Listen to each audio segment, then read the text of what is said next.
ओम श्री साई नाथाय नमः। अध्याय 3 साई सच्चरिता संपूर्ण रूप से। बाबा ने तीसरे अध्याय में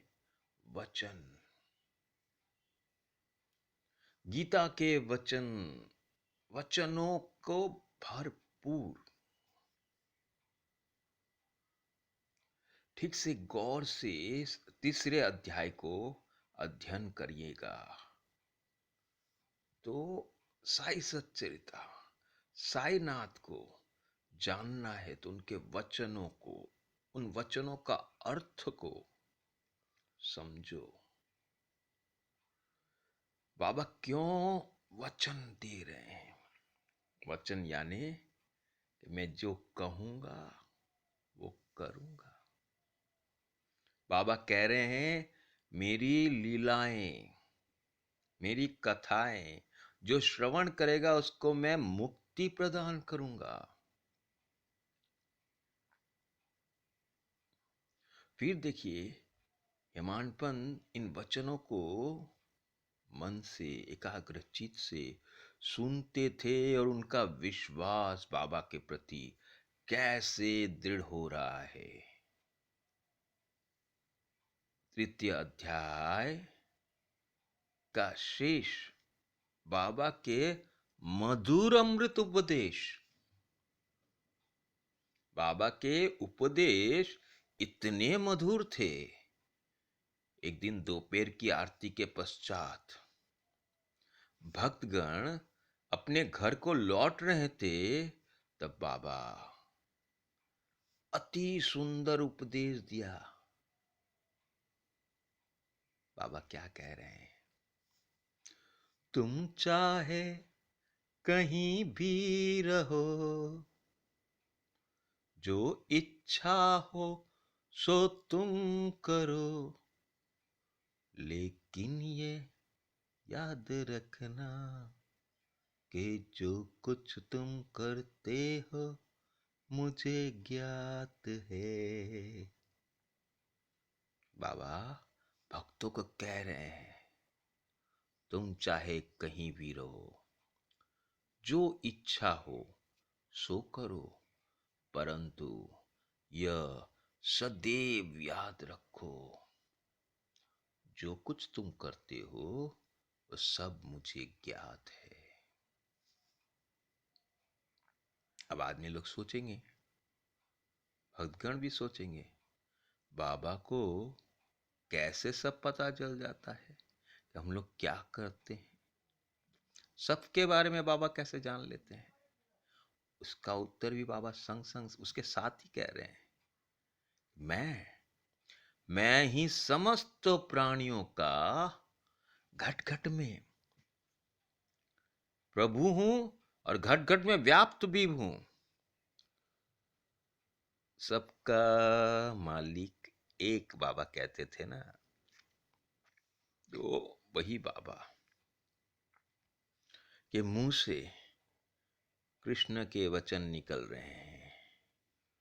बाबा बाबा नहीं है, अब बाबा के अंदर में मालिक बोल रहा है।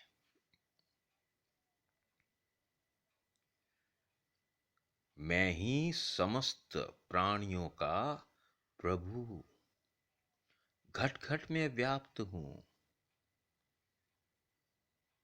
घट घट में सभी जगह विराज रहे हैं।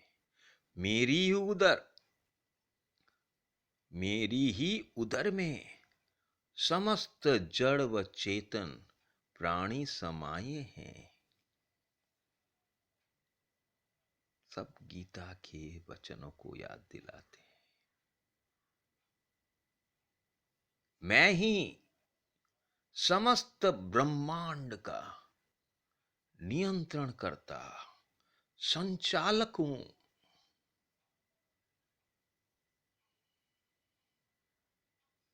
विष्णु सहस्त्र नाम पढ़िएगा।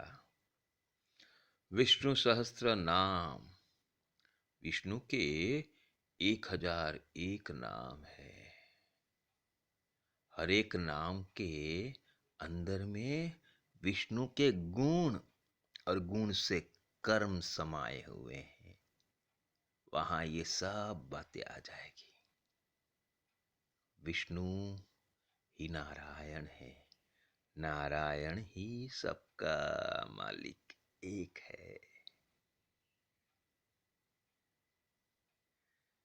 तो मैं ही समस्त प्राणियों के घट घट में व्याप्त हूं।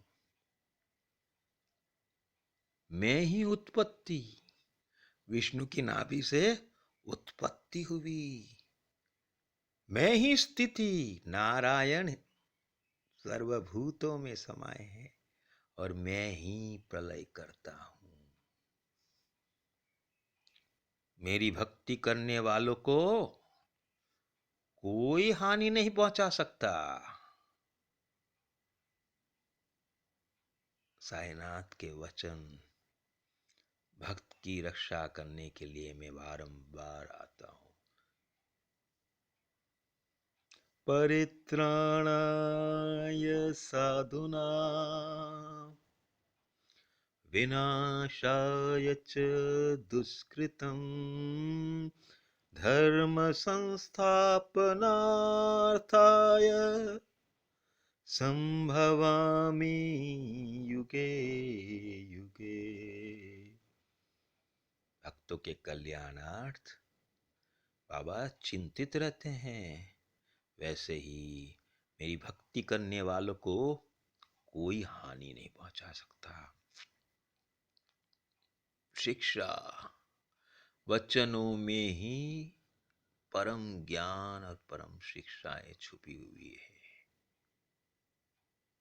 बाबा फिर कह रहे हैं, मेरे ध्यान की उपेक्षा करने वाला, जो मेरा ध्यान नहीं करता, जो मेरी कथाओं को नहीं सुनता, जो मेरे को नहीं जानता, वो माया के पास में फंस जाता है।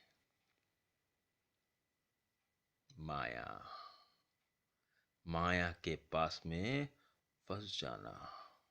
बाबा कहते हैं, तू मेरा ध्यान कर, मेरी कथाओं को सुन, कीर्तन कर, मनन कर, यही तेरा कर्म है। और हम भगवान को भूल गए हैं, अपने आप को भूल गए हैं, और शरीर जो हम नहीं हैं उसमें फंस गए हैं। समस्त जंतु, चींटिया, साई विश्व मेरा ही स्वरूप है। मैं कण कण में व्याप्त हूं। दृश्य जो जो कुछ देखते हो सब मैं ही मैं हूं। ऐसा सुंदर अमूल्य उपदेश को श्रवण कर हेमांत पंत ने तुरंत ही यह दृढ़ विश्वास कर लिया। हेमांत पंत, बाबा ने उनको चुना है क्योंकि हेमांत पंत के अंदर में योग्यताएं थी। जैसे अर्जुन को चुना गया था, कृष्ण ने गीता के वचन अर्जुन को सुनाए, अर्जुन को समझाए। यहाँ पर वैसे ही हेमांत पंत को बाबा वचन कह रहे हैं, हेमांत पंत सुन रहे हैं और उनका विश्वास दृढ़ होता जा रहा है। हेमांत पंत संपूर्ण रूप से शरणागत हो रहे हैं, कह रहे हैं कि भविष्य में मैं अपने गुरु के अतिरिक्त अन्य किसी मानव की सेवा न करूंगा। बाबा ने कहा था ना, तुम्हें नौकरी मिल जाएगी। बाबा के इन वचनों का विचार कर मेरे मस्तिष्क में चक्कर काटने लगा। मुझे विचार आने लगा, क्या सचमुच ऐसा हो सकता है? भविष्य में देखा गया, मैंने अनुभव किया कि जैसे बाबा ने कहा था, बाबा का वचन सत्य निकला। ओम।